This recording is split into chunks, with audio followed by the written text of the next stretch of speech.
Good evening, everyone, and welcome to NOTCF's Elevation Series. My name is Linda Jacques. I am the program director.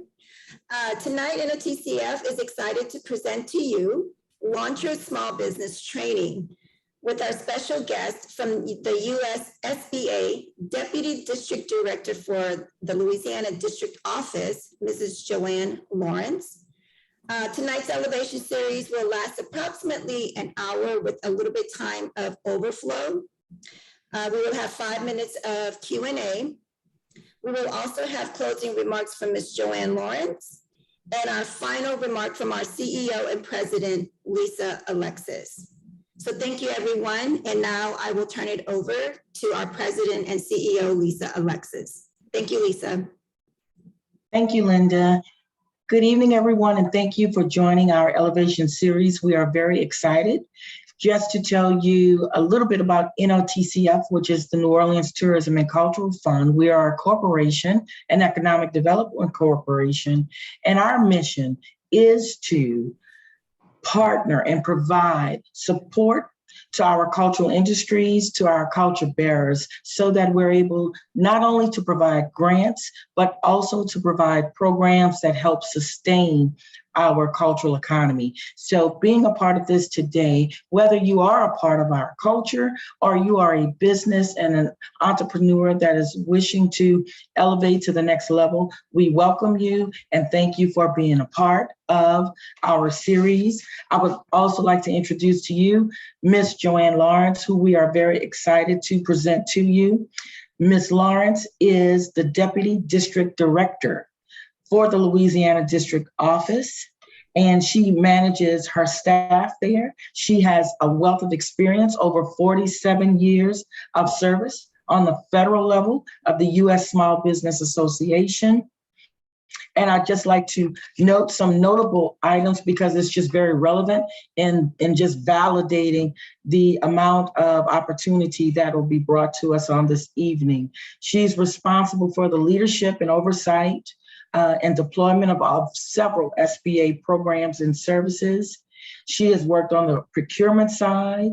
She's a nationwide expert on business development, the Hub Zone certification, women-owned small business certification, veteran-owned small business certification, management and technical assistance, joint ventures, and also, which is very important to know, that she continues to be that legacy that builds the bridge, a mentor protege program. Recently, she's been noted and presented with the Advocate of the Year Award through SBA. She's also been nominated for the Samuel Heyman Service to America Medals as part of public service recognition. She's already been honored as a pandemic unsung hero for economic development with the National Coalition of the 100 Black Women of New Orleans chapter, as well as awarded honors from Southern University, as well as the Advocacy Award as well in 2016. So I just wanted to, I can't say enough, but I know time is valuable. So I want to utilize that time to ensure that Ms. Lawrence is able to provide us with information that will help elevate each and one of us. So without further ado, I would like to also quickly though, NOTCF, not only, as I say, we provide that support, but we also provide grants as well. And I have a dynamic team that sees that through. Our grant program began last year in 2021. And as of this day in 2022, we have awarded, shall I say, over $3 million to our local cultural economy. And that information can be found at notcf.com, which says who we are, what we do, how you qualify, and how we work to support you. This staff is supported by my Deputy Director, Tiffany Jackson. And there she is waving under NOTCF. Also supported by our Dynamic Program Director, Linda Jacques, who introduced me earlier, and our Grants Program Manager, Clervay Stinson, who keeps us all together and also supports each and every one of you as well through our grant programming. So without further ado, I'd now like to introduce to you Ms. Joanne Lawrence. Thank you. Good afternoon, everyone. And I want to thank Tiffany and Linda, Lisa, and Clervay for affording me this opportunity to present information to you on starting, expanding, and financing a business. While I'm presenting, I'll go off screen to improve my bandwidth, and I'm going to share my screen so that you can see the presentation.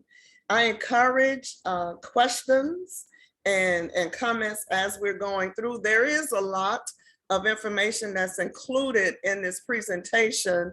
So I have provided a PDF of the PowerPoint to Tiffany, and she'll be able to get that to you all at the end of the presentation if you so desire. So as we look at the Small Business Administration, we have two major programs: financial assistance and our non-financial assistance. Tonight, we're going to focus on the financial assistance piece. Our non-financial assistance piece includes getting you involved in government contracting. So when you're looking at starting a business, we always ask you to consider what your niche is, what it is that you feel comfortable in doing, what it is that you can do without relying upon someone else.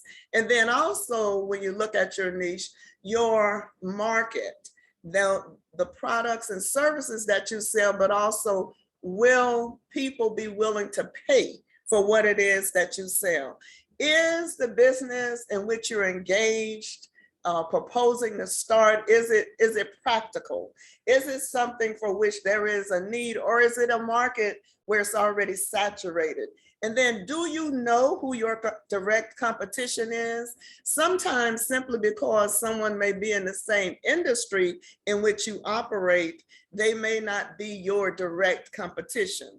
Your direct competition will be those that go after the same customers, the same types of projects that you pursue. Do you offer any advantages over your competitors? What is it that makes you special? What is it that no one else can do the way that you do it?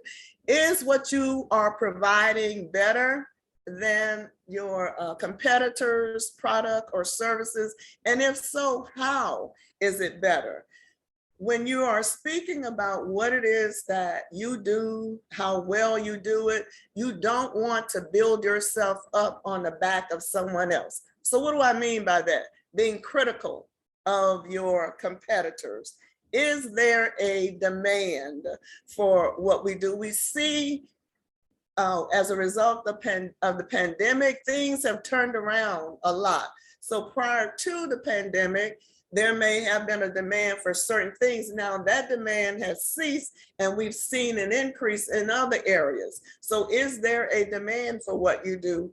Do you have personally the skills and experience to be successful at what it is that you're proposing or what it is in which you're engaged? Or are you going to have to rely upon someone else? Keep in mind that if you're relying upon someone else, if someone offers that person more money, guess where that person is going to go? Where the money is. Give some consideration to your legal structure. Whether you're going to be a sole proprietor, a limited liability company, a partnership, an S Corp, or a C Corp.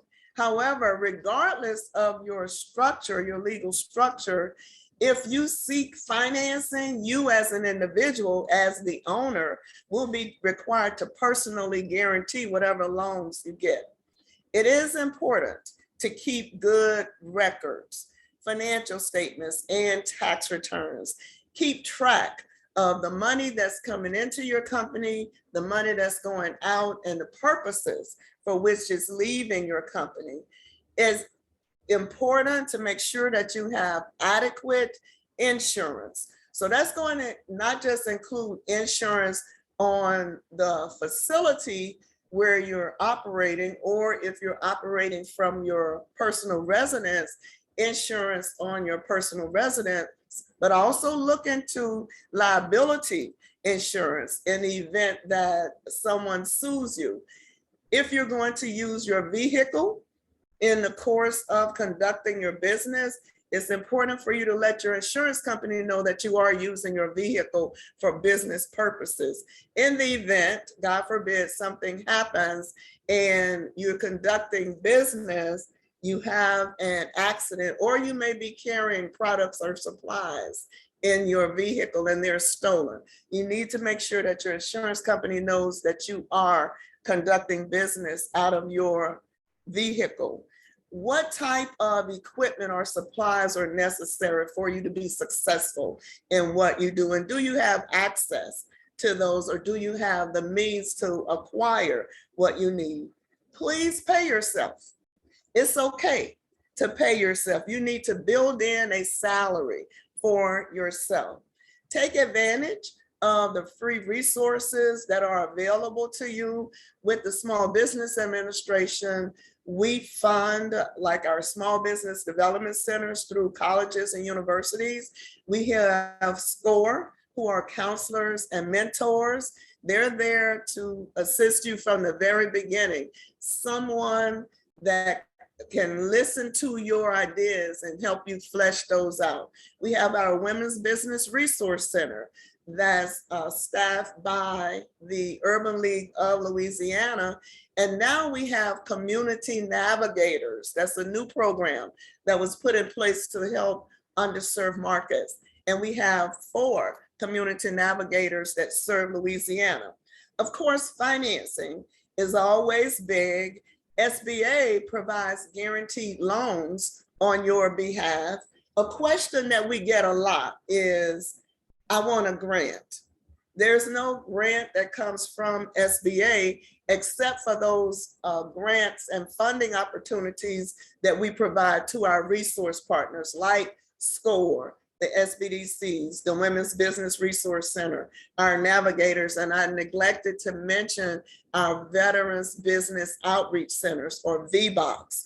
So they receive funding from SBA under a competitive grant process or funding process. However, with my mentioning that, through our SBIR, our Small Business Innovative Research Program, and STTR, Small Business Technology Transfer Program, there is seed funds that are available from 11 participating federal agencies. So you may be a startup or someone that's engaged in one of these industries like advanced materials, agricultural technology, artificial intelligence, biomedical, cybersecurity, energy, first response, national security, or space exploration. So those 11 agencies will offer funding opportunities through a competitive process. And if you are one of the small businesses that's selected to participate either in phase 1, phase 2, or phase 3, then those 11 agencies will provide funding to you. So that's what's available from the federal government in terms of grants. If you are in need of a physical location where you need the people to walk into your location, or you're counting on people to walk into your location, consider where you're going to be located. Will it be easily accessible? Is it going to be on a main thoroughfare or easily accessible via the internet? Give consideration to that. Your name. We hear a lot of cute and unique names. If your name is not going to convey what you do, ensure that your marketing materials, your capability statement, your business card conveys what you do. What we've heard from on the federal side and other individuals, they might attend a trade show or seminar or workshop. They meet a lot of people. They'll collect a lot of cards. When they get back to their office, if they look at that card and they can't tell what you do, they toss it.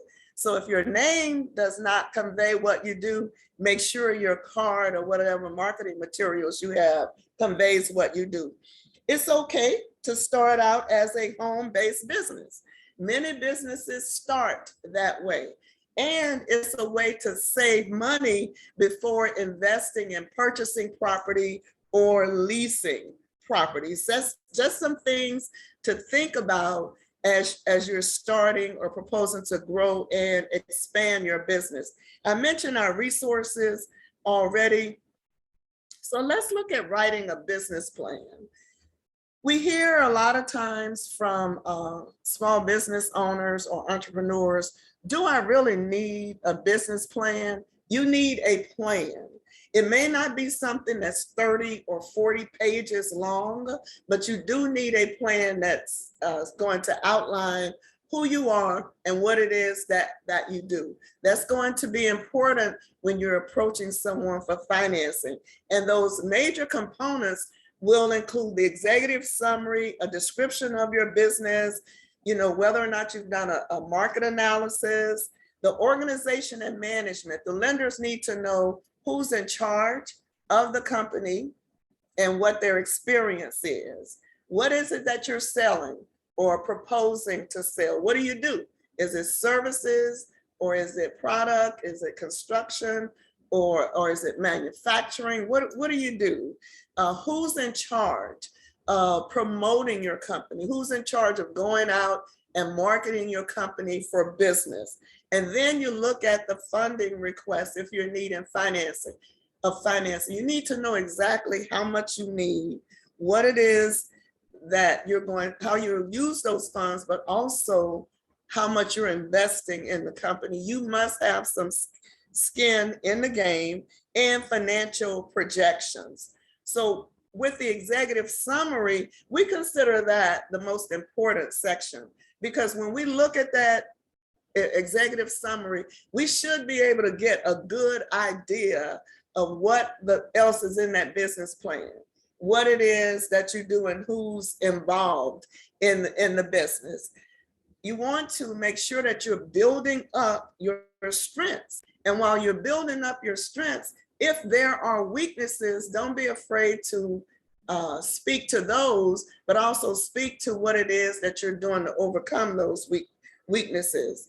Your executive summary will be the first opportunity that you have to generate that interest in going beyond that first page. So give a lot of thought to that executive summary. We always recommend that you write that section last. After you filled in all of the other sections of the business plan, then you're going to put it together in a narrative. So do that last, but even though you prepare it last, it's going to be the first thing that appears in the document. Include, if you're an existing business, of course, your mission statement. What are you about? Information on the company, the history of the business, how you got started. If you have been in business for a number of years, then build upon the growth, how your business has grown. So say, for instance, you've been in business for a few years, you've had some struggles.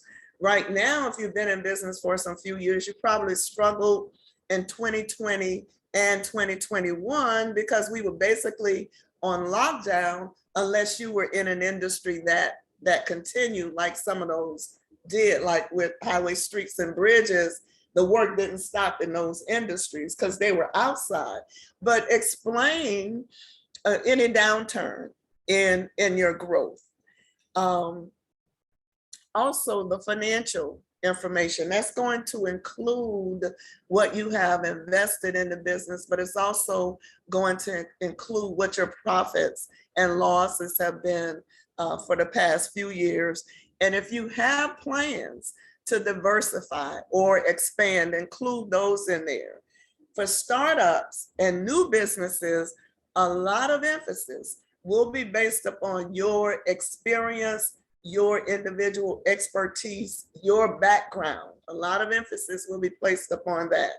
And take advantage of the resources that are available through our small business development centers, because they can assist you in preparing a market analysis. The description of the company, let us know, the lender, SBA, whoever it is that you're going to be approaching, information about your business, how you got started, what you do, what's your market like, who are your customers. Give us all of that information, but also give us any competitiveness that you have over your customers. When you're doing your market analysis, keep in mind that this is going to illustrate that you have knowledge of your industry and of your market. You know something about it. So in it, what you want to include is a description of the industry and the outlook. So currently, is it in a growth phase or a downturn? If it's in a downturn, why is it in a downturn? Be able to explain that. Then your target market, your target customers, is it limited to a specific geographic area? Or, like the metropolitan New Orleans area or all of Louisiana, or can you go out of state? So clearly identify your target market and then tell us what sets you apart. What are your distinguishing characteristics? Are you able to meet the critical needs of those potential customers? Are you able to go outside of Louisiana or even outside of the country when it comes to identifying your distinguishing characteristics? So in your market analysis, make sure that you're including the size of your primary target market. This is something that our small business development centers can assist you in preparing and conducting that market research. How much is it that you're proposing to gain from that market, either in number of customers, a percentage, or the geographic area? And then with your pricing, give some thought to this. Compare what your competitors are doing. Speak to some of our resource partners about what they've seen in the industry in which you are operating. And if you're going to be bidding on work, either with the federal government, the state, or the city, you don't want to price yourself so low that you're not earning a profit. So give some thought to that, and also give thought to like any regulatory restrictions or any restrictions that may be if you're at home base in your particular area where your home is located and where you're proposing to conduct your business. So in developing your pricing, look at, like the retail costs, but also make sure that if you are in the business of providing products, that, you're mindful of the markup that you're doing on your products. I was speaking to someone, lawn care service, because mine has gone ghost on me. And a guy was very honest with me. He said, my prices have gone up because gas has gone up. So all of that, those expenses that go into your doing whatever it is that you do, you need to be mindful of all of that. If you're pricing below your competition, are you pricing and you're pricing yourself out of a product, out of a profit? So we don't want to see you accept work or sell something where you are sustaining a loss. You may have multiple pricing modules depending upon how much somebody buys from you, and that's okay. Just make sure that you're earning a profit. The organization and management will be critical. This goes beyond just your organizational structure, be it sole proprietor, partnership, LLC, S Corp, or C Corp. This deals with who owns the company, who's making the day-to-day decisions, who has the authority to sign and bind the company. You may have an office manager that you've given that authority to. So make sure that you're clear in specifying the ownership, but also clear in specifying who the managers and officers are in the company and what their roles are. Whether or not you're offering any salaries and benefits such as health insurance. You want to be clear about that in your business plan. Develop an organizational chart so that if someone is looking at your plan, they're able to see the chain of command, who's in charge and how they reach the different people. We've already talked about the different types of business structures, but in speaking about the owners, make sure you are specifying their percent of ownership in the company. If you are a corporation, keep in mind that a corporation is controlled by a board of directors. Review your bylaws and check to see how that board of directors will vote. Some businesses get large enough where they want an advisory board. And that's okay. That can be beneficial to you, but get people on the board who has some knowledge about what it is that you are doing or are proposing to do. The description and product of your services emphasize the benefits and the advantages of what you're doing. So of course, you're going to speak to that about the specific benefits and advantages to the customer and not necessarily to you, because you're trying to win that customer. If you have an opportunity to speak to someone and they're currently using someone else, don't be critical of that company. Don't be critical of the products or whatever it is that they purchase from that company, because now you're questioning that individual's judgment. So regarding your marketing and sales, of course, you want to clearly define your marketing strategy. Now, this is not a one and done process, because things change as the economy changes and as the needs of your customers change. So you want to be flexible when you're defining your marketing strategy.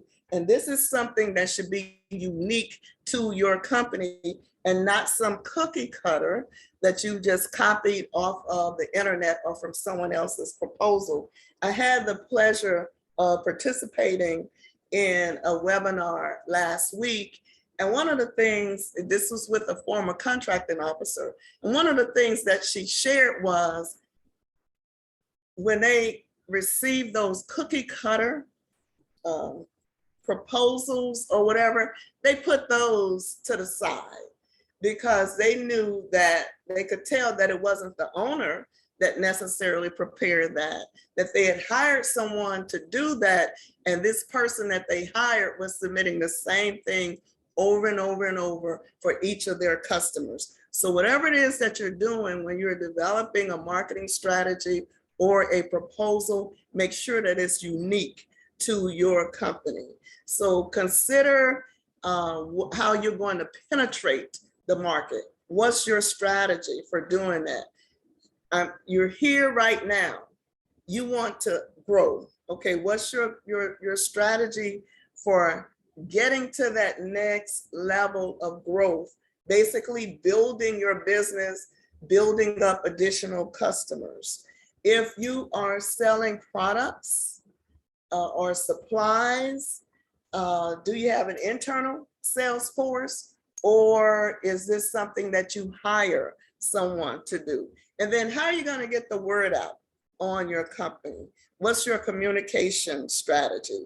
So will it be promotions or advertising via the internet or social media, or are you going to buy time on a radio station or TV station? Whatever it is that your customers or potential customers listen to or pay attention to, then that's where you want to focus your communication strategy, your marketing strategy, and then your overall sales strategy. Again, you're going to define how you plan to sell your product. How are you going to get it out there?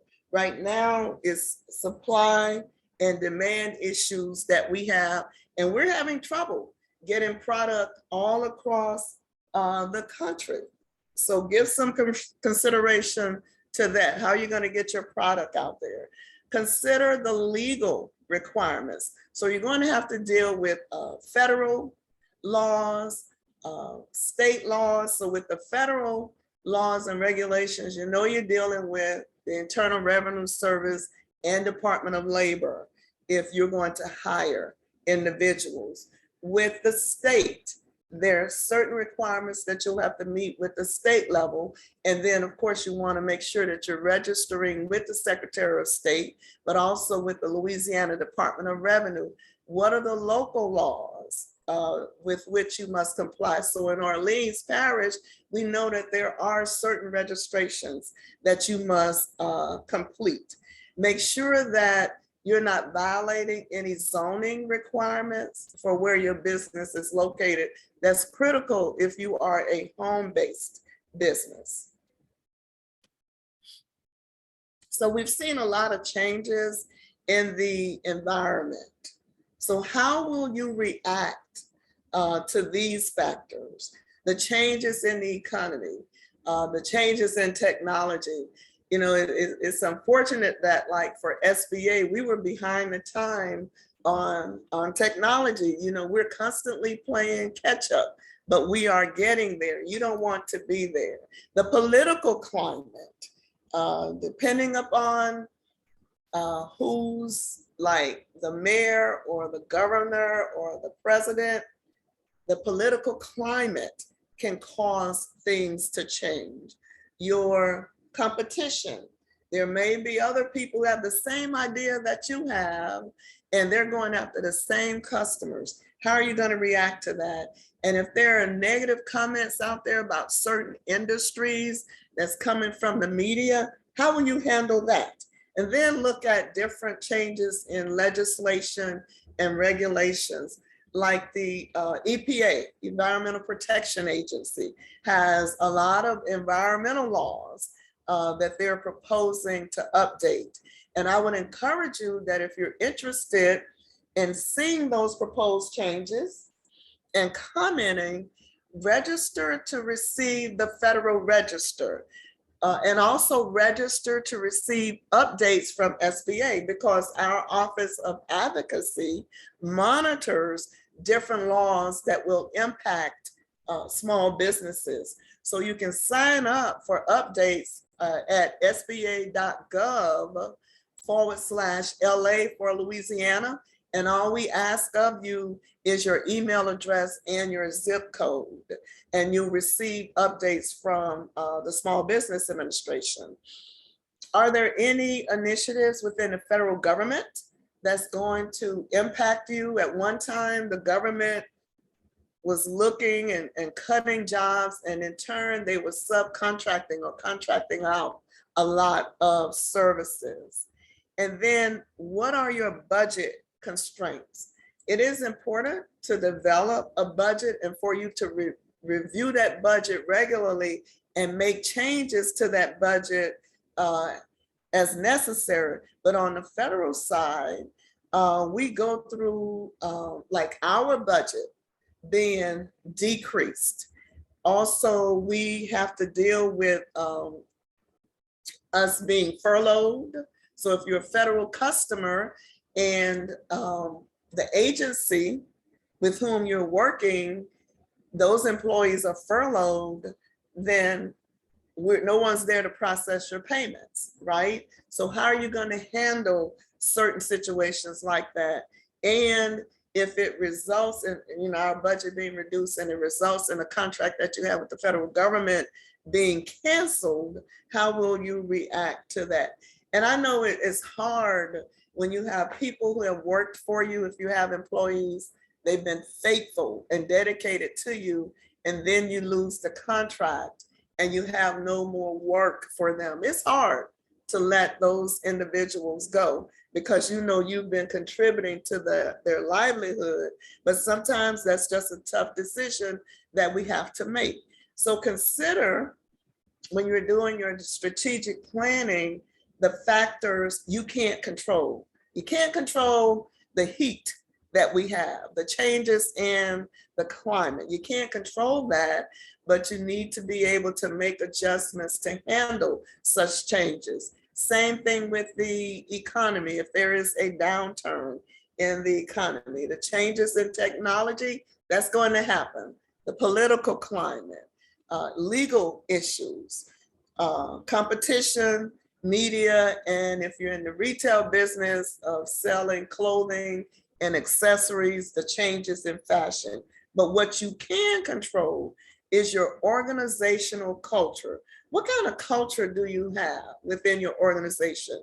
Is it family oriented, where everybody checks on everybody, that you have certain get-togethers or gatherings with your employees? You do things within your organization to show how much you appreciate them. We received a story that was really, really sad, where this young man had been working from home, had never met his bosses, but what was required of him was for him to sign in every morning at a certain time and sign out every evening at a certain time. But when he didn't sign in the next morning, as was his custom, nobody checked on him. 5 days later, that's when somebody checked on him. So you don't want that to be your employees. So have a process in place if you're working remotely or your employees are teleworking, where you check on them. Human resources management. You may be getting ready to hire individuals, okay? And you may not be good at human resource management. It's okay to hire somebody to do that for you. Your organizational structure, we spoke about that. Physical assets, things within your business, your location, you can control that. You can also control your profit and your cash flow. Of course, your profit in many cases is going to depend upon how well you manage what it is that you're doing. So it is important to have your records and your back office functions in order, and then the management of the business. Those are internal factors that you can control. So I want to move to getting the financing that you need. I talked about the SBIR program because we always get questions about grants. That's going to be the only source of funding as it relates to the federal government in terms of grants.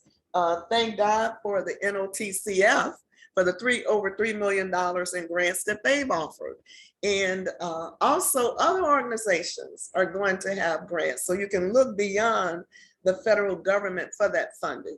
But when you're looking at starting or expanding your business, of course, you need to look internal. Your personal savings may be a means of getting things started. That's going to be important because the lenders will want you to have something at stake in the business, some skin in the game. You may look to friends and relatives. If you're going to use friends and relatives, have an exit strategy for them if they're not going to be owners. If they're going to be passive investors, or they're going to loan money to you, be clear about the role that they're going to have in your company. Or you may look to banks and credit unions, which is where SBA provides its guaranteed funding. And we also approve small business investment companies who can invest in small businesses. When you're putting your request together, look at your current funding needs. What do you need right now to get things going, or to diversify, or to expand your business? You need to be clear about that.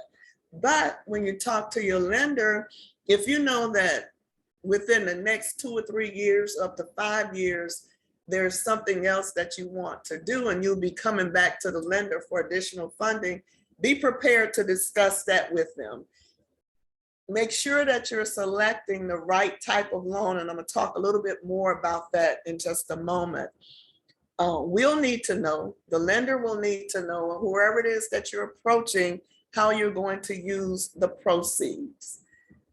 Will you have collateral to secure the loan? Now, whereas SBA is not a collateral lender, and we will not deny a loan solely for lack of collateral, that's when lenders will come to us. We, as well as the lender, expect that you will pledge whatever collateral is available. The interest rate and the terms, in terms of how long you need to repay the loan, that's something that you can negotiate with the lender. Now, SBA is not in competition with the lenders, but rather we establish a maximum that the lenders cannot exceed. And then, of course, your skin in the game. So these are the different types of loans. If you need a short-term loan, something for working capital, or if you need a line of credit to get a job started, or if you're looking for funding for accounts receivable, those are short-term loans. You don't want to get a short-term loan if you're looking to purchase fixed assets like equipment, vehicles, real estate, or furniture and fixtures, because you need a longer term to repay those. Generally, when you're looking at those short-term loans, you're looking at something between 3 and 5 years. And with lines of credit, sometimes they may only be a year. So make sure you're getting the right type of loan that matches the needs of your business. And in preparing your loan proposal, of course, you're going to put together the narrative, which would include the purpose of the loan, the use of proceeds, and the list of collateral. Some of this you would have included in your business plan, like the history of the business and your marketing, those items that are listed there. Then your personal information. We visited with the new mayor of Monroe last week, and he mentioned that there was a reluctance on small businesses to provide their financial information. The lender, the bank, credit union, whomever it is, may know you from walking in there, writing checks, cashing checks, making deposits, but they need to know a little bit more about you when it comes to loaning you money. So they will be requesting your personal financial information, your personal financial statements, your personal assets and liabilities. If you are a new start or proposing to start, or even if you're already in business and you have outside employment, that's a good thing, because the lenders will look at that as a secondary means of repayment, and also a means by which you're able to maintain your lifestyle, letting them know that you will not have to rely solely on the income and profits of the business to take care of your family and maintain your lifestyle. Your resumes, of course, that's going to let the lender know what your experience and expertise is, and your tax returns, including W-2s, 1099s, and all of your schedules. Usually they'll want to see that for the past 3 years. For the business, if you are existing, tax returns for the past 3 years, financial statements for the past 3 years, as well as an interim statement no older than 90 days if you are an existing business. Your cash flow projections. Now, be mindful of how you're putting those cash flow projections together, because if everything is the same all throughout the year, there's no fluctuation in expenses, no fluctuation in the income, it raises a concern. And if you're an existing business and an aging of accounts receivable and payable, and with the accounts receivable, just know that anything over 90 days, excuse me, will be considered uncollectible. So I've already spoken about these items on this page under the loan proposal, financial projections, making your business plan stand out. We've talked about that. Can't stress enough about your being clear about what you have to offer. And when you have an opportunity to share with someone what you offer. Don't try to be a jack of all trades, rather be specific about what you offer. So I know we only have about 10 minutes left. And with the SBA, I want to get to the piece. You all are going to get this. So I'm going through this. Okay, let me go back. What's important to the lender and SBA? The main thing is repayment ability. When you are applying for funding, you must be able that you have the ability to earn money, sufficient income to repay the debt. That's the number one factor that we consider. Your character in the community. If you have a feasible business plan, something that's reasonable and attainable, your expertise, how committed are you to the success of this business? That's important. Will you have sufficient funds to operate the business? So if going in, you know you need $200,000 to be successful, you don't want to accept 50 because you're setting yourself up for failure.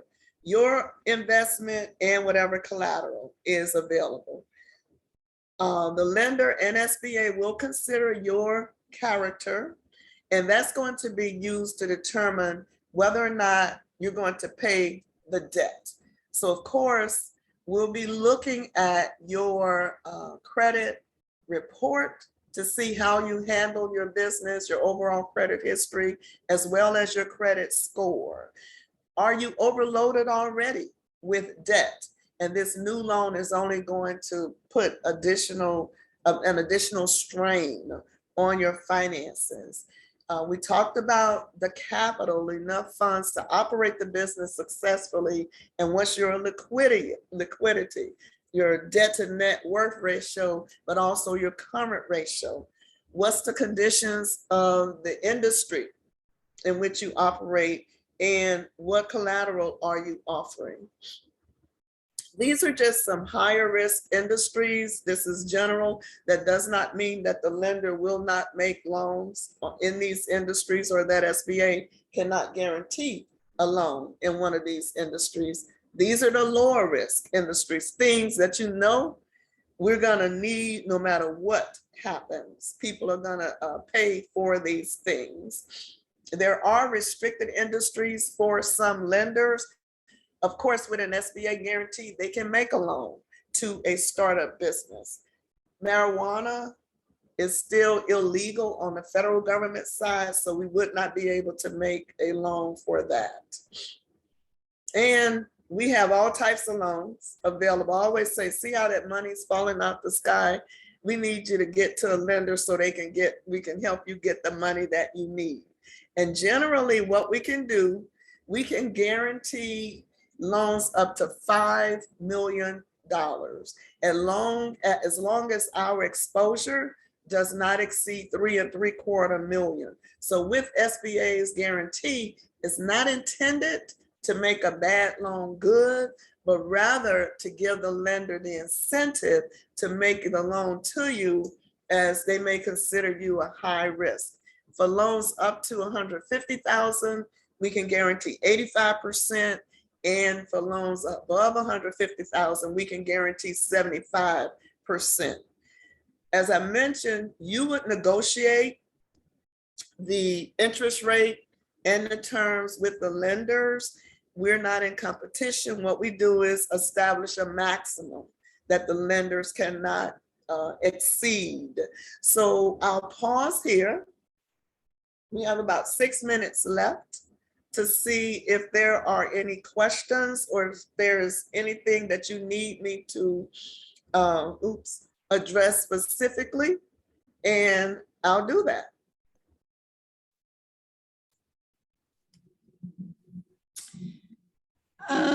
Ms.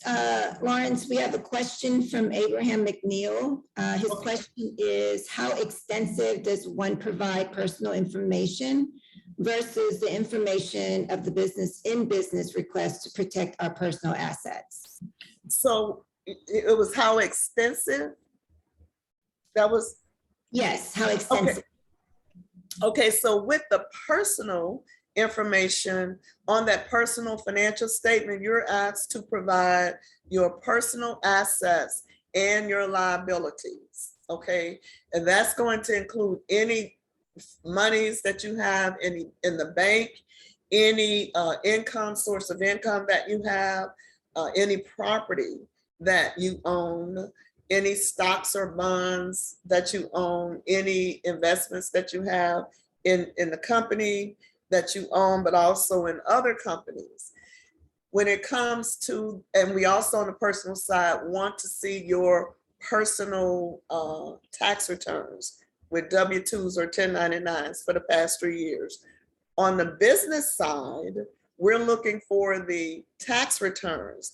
And what's key about the tax returns is that's going to help the lender and SBA determine repayment ability. What we find a lot of times on business tax returns is that the business owners will show loss after loss after loss each year. And what that says to the lender and SBA is that you're not making a profit. So you're not going to be able to repay the loan. So we always like to say it's okay to pay taxes. And we'll need that financial statement, profit and loss statement, and balance sheet for the past 3 years. So that would be the extent of the information that we require on the owners as well as the business.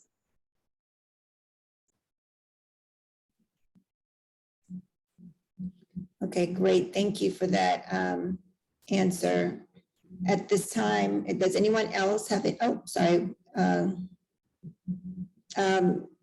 Abram says thank you for the explanation. Okay. Okay, so at this time, if we do not have any I other. have a request. Okay. Miss Joanne, can you speak to the veteran loan program and the micro loan program? Oh, sure. Those slides. Sure. So with our Veterans Advantage Loan Program, this is operated under our Express Loan Program. So we have express lenders who have been approved to work in this program. We can guarantee a loan up to $350,000, and our guarantee under the Express program is 50%. However, if you apply for a veterans loan under our regular 7A loan program, we can guarantee up to 75% on a loan up to $350,000. The terms would be 10 years for equipment and 25 years for real estate. But guess what? These loans are not only available to our veterans and our service members, but also the spouse of a veteran or service member, or the widowed spouse of a service member who died while in service, or of a service-connected disability. So we're interested in assisting the veterans, the service members, and their spouses.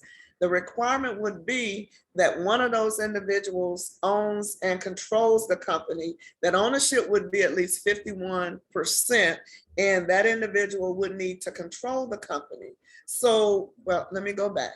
One of the things is we reduced the guarantee fee for the lenders to make it easier for them to make the loans to our veterans and our service members. For the microloan program, we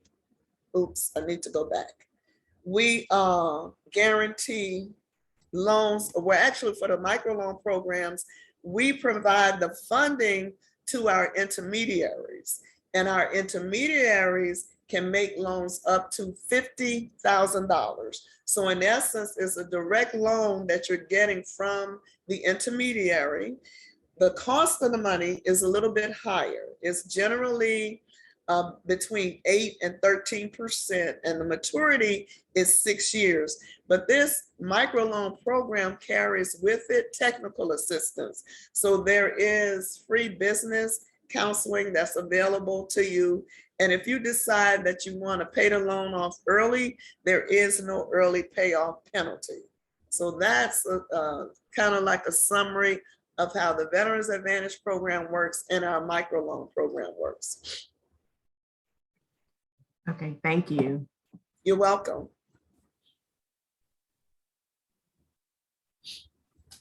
Any more questions?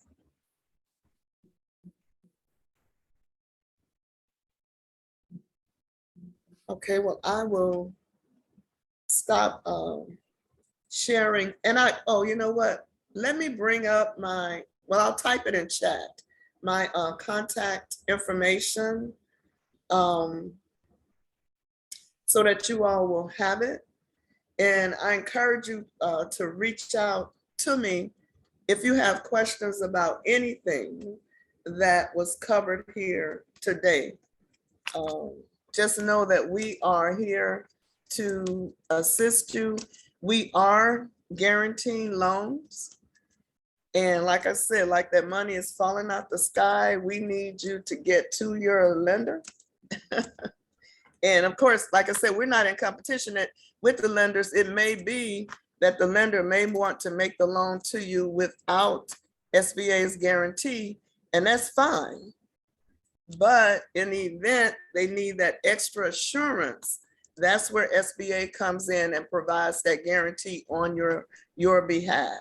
So what that means is that in the event you default on the loan, the lender knows that they can come to SBA and we will honor our guarantee in terms of the outstanding portion of the loan. So if it's 85% guarantee, the lender knows that we're going to step up to the plate and pay 85% of the outstanding balance of the loan.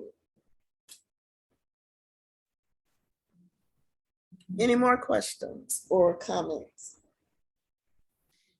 Ms. Lawrence, we do have maybe 2 more questions if you have time. Yes. I believe this is Regine, if I'm saying your name correctly. If not, I apologize. It says, is there a list of recommended service providers for specific industries, i.e. lawyers, marketing, and PR firms and accountants? So, okay, so for SBA, because we're advocates for all small businesses, we cannot refer one small business over another. The only time we can do that is if it's someone that's within our 8A portfolio, our business development program, because we vetted those firms. And one of the things that we do is work with those firms to assist them in getting work, either in private industry, state and local government agencies, and federal agencies. So we don't maintain a list of such providers. That's why we, recommend that you work with one of our resource partners, because sometimes they will have employees or consultants that they can contact and refer you to them or get them to reach out to you. Okay, wonderful. And then there is 2 more questions. The second question is, in addressing executive summaries, how does one describe your team's experience without telling too little or being too long with it? Are there templates available? Okay, so when you're doing your executive summary, and I know that can be kind of hard to do, just like with me, like doing a bio or something, you got to know when to stop writing. So I always suggest focus on the key aspects of it. So you may mention that you have staff on hand who has expertise in this area and that area without getting into all the details. But because the lender is going to be looking at you as the source of that business and being able to ensure the success of the business, you want to build up your capabilities a little bit more. So with that, in that section, I would say, try to keep it to maybe 200 words or 250 words when you're talking about the expertise and the experience. Now, experience is important because in terms of listing customers or individuals for whom you've done that work, because that potential new customer wants to see that you've successfully performed work or products for someone else. The last question, Ms. Lawrence, is can you talk more of the hub zones? Where can businesses go to get more help in putting things together for that? For hub zones, Yes. historically underutilized business zones. Well, okay, because for hub zones, that's one of our certification programs for government contracting. So we assist with that. We conduct webinars on, those federal government certifications. In fact, I did one last week, and tomorrow we will be in Baton Rouge doing a hands-on workshop for certifications and SAM registration. So we would be the source for that. Our calendar of events has been taken down because we updated our website. However, what our public information officer is doing, Marjorie Ball, she is sending gov deliveries and she's tweeting all of this, and it's posted on our website at sba.gov/LA. But if you're interested in hub zone certification and identifying hub zone contracts, please reach out to me, because that's what we do. I hope that was what they wanted to know. I hope so also. At this time, Ms. Lawrence, there aren't any more questions that's listed. So I am going to go ahead and turn it over to our CEO and our president, Lisa Alex, for closing remarks. Thank you so much. Thank you so much, Ms. Lawrence. Abraham McNeil, I see that you had unmuted. If you wanted to comment on Ms. Lawrence's question, you may. Yes, thank you so much. Yeah, I am already registered concerning with the SAM system, the new one that I believe has switched over. And I think with the hub zones, I went through the map and whatnot, but a lot of individuals hadn't really been able to really walk me through how to deal with those. Because I think a lot of people had kind of believed and really confused the opportunity zones with the hub zones. And I think I had talked with Ms. Ball before, and I think they were still coming out with a lot of information. So I wanted to know where specifically to go, because I think they had been working remote in the main SBA office out of the federal building originally. And I don't know if they were still back in, and who advised, would I go through Urban League, a representative or whatnot here for our Orleans area? So we are still working remotely. And so that's why we've been doing, because we can't have people in the office. So that's why we've been doing the hands-on workshops that we've been doing. So in addition to doing some in Baton Rouge, we had several that we did in New Orleans working with Comex Construction. So all we ask you to do is to bring your laptop. You say you're active in SAM, so you bring your laptop and we walk you through completion of the application. So if we know that you want to work on HubZone, what we do is either encourage you to pull down the list of supporting documents, save it to a flash drive or your laptop, or we send that list to you.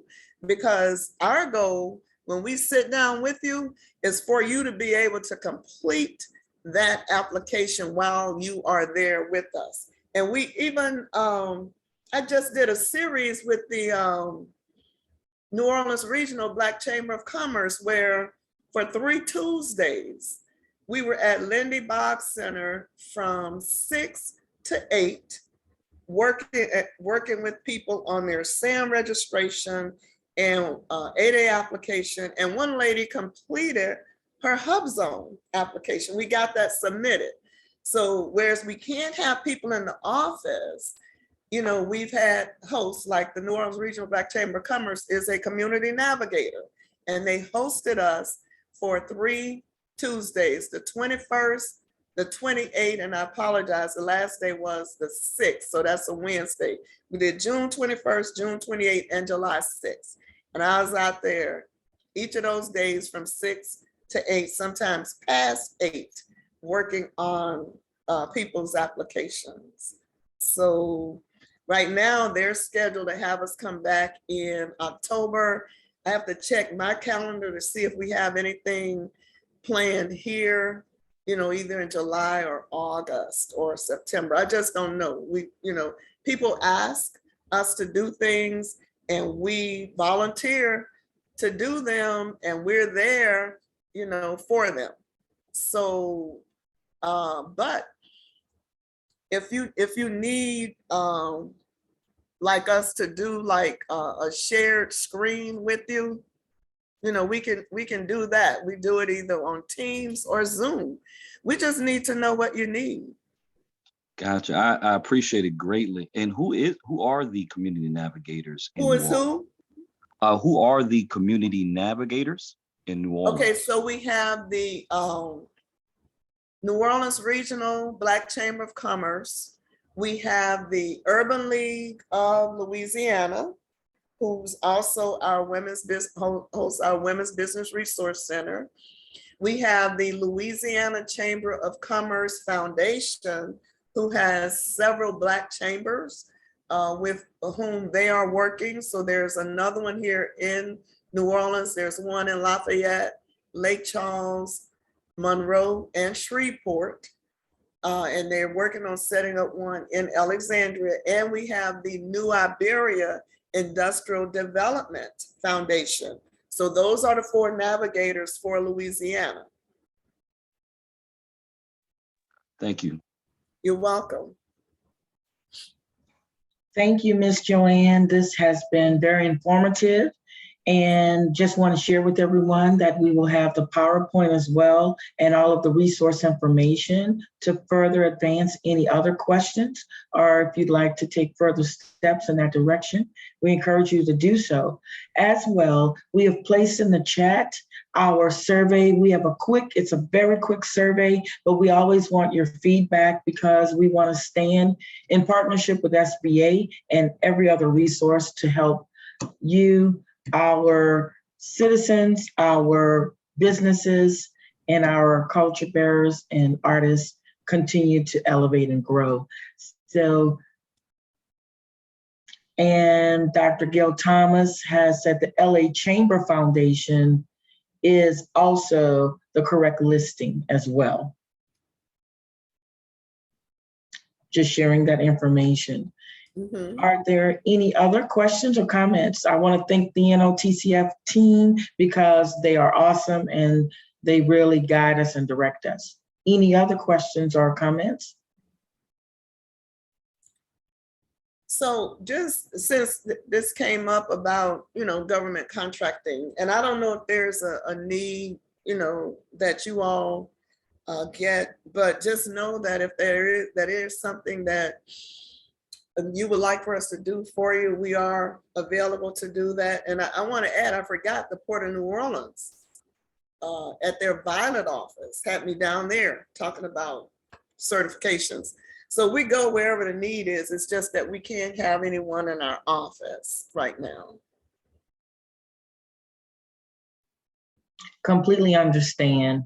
And it all works. So everyone, don't be shy, take that step and be courageous into building your business and knowing that there are all sorts of safety nets in place to ensure that you are successful. And we want to see each of you successful. Yes. So without any other comments, Clervay, did you have a comment?